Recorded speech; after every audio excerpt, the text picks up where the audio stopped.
What is going on, YouTube and weight loss warriors? It's your boy C-Dub, and I'm back with another video. And today I want to talk about mismatching intermittent fasting protocols.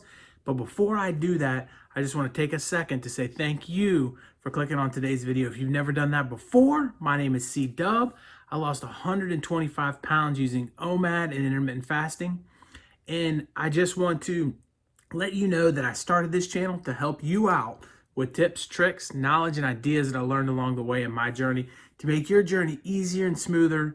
I share my knowledge to you. So I hope you become a subscriber and a weight loss warrior. And with all of that good stuff behind us, one question I get often is, do I have to do one intermittent fasting protocol? Is it right for me to just be a 16 and 8 or 20 and 4 OMAD, whatever the case is, right? And people get really sensitive with their fasting protocols. I'm sure there are plenty of channels built around one fasting protocol. And although I do OMAD, I talk about all of them. I talk about the benefits of all of them. And I try to help everybody out along the way. So it doesn't matter if you're not doing OMAD, my channel still has value to you. But ultimately, the question becomes, do we need to be married to it? Is it right to be like I did, like C-Dub did, and lose all of your weight doing mainly one fasting protocol? Or can we kind of bounce around and mix and match it? And so to answer this question, I think it's a two kind of a forked avenue here. We can go down one way or we can go down another way. So I'm going to talk about both of them so that everybody kind of gets an idea behind it.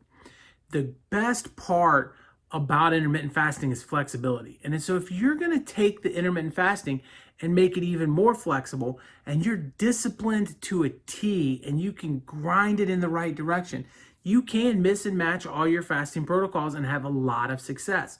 An example that I see people having success with is being consistent in the week in one thing and the weekend in another. So I've had a lot of viewers that are OMAD during the week because they're busy at work anyways, and they just said forget it, and they eat their one meal, and then on the weekends they open up their window to a 16 and 8.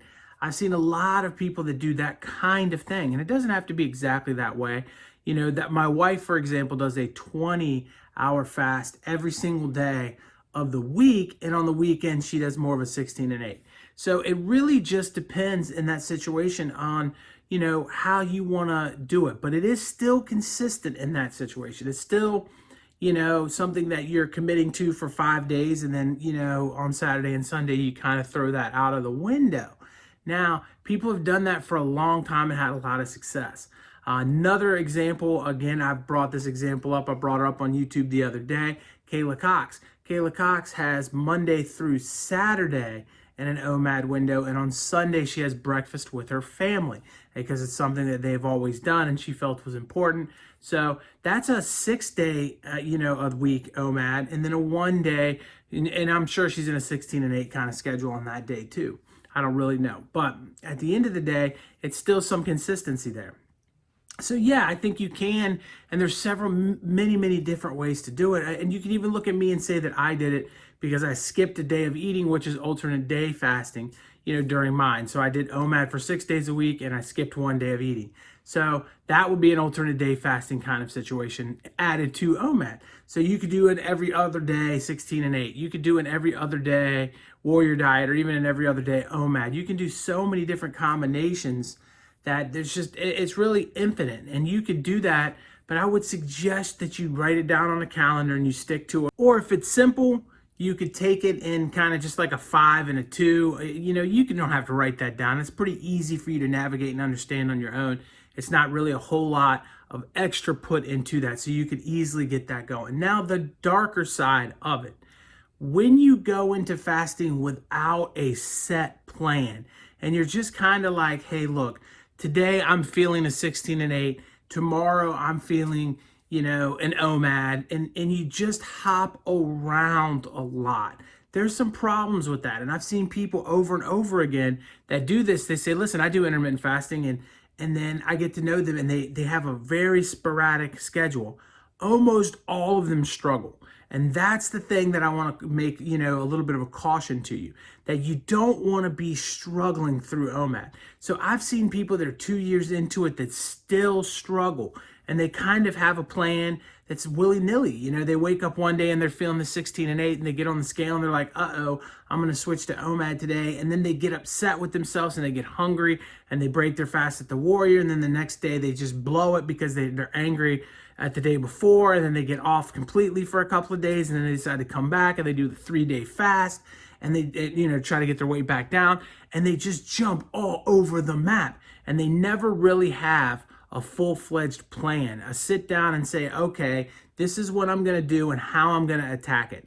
And that can be a major problem. So I think mixing and matching intermittent fasting can be very powerful. But I do also think you don't want to do it on a day-to-day, what I feel like doing today kind of mode. Because when you do that, I think it makes it tougher to be consistent. And to be consistent is the key to weight loss. You know, if you just do a 16 and 8 and you eat the 2 meals, you're gonna have progress, right? But when you start moving it around, you never get used to the fasting protocol you're on, and that makes it a struggle. And if you do like a 5-day-a-week program, you get used to those 5. And on the weekends, your brain knows, okay, I'm not doing that anymore. And it's able to switch off and it's able to go into the other mode. But when you do like I'm going to do 2 here and 3 there and 1 here and 6 there, and your body never really understands what it's doing, and that makes it harder to fast. Fasting is, you know, I'll put it to you this way. I think fasting is the most amazing thing. I really do. But I want you to understand that for the most people, it is extremely difficult. Fasting is not easy. It's exponentially hard for somebody that's never practiced it before. But once you practice fasting, you break through a wall and fasting no longer becomes difficult when you're consistent. I believe that. I truly believe that. I think your body adjusts and says, I know when we're going to eat and when we're not going to eat, and it just puts away all the hunger when you're in that window. But when you jump around and you're not consistent, I think that becomes a problem. So you can miss and match your intermittent fasting protocols. It's not a big deal, but I would make sure I was consistent in doing it so that I could adjust to my environment and my situation.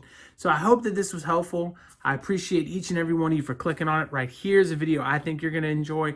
Over here's one YouTube thinks you're going to enjoy. Pick one of those bad boys right after you subscribe to my channel by clicking on my face. I appreciate each and every one of you. I'll talk to you on the next one.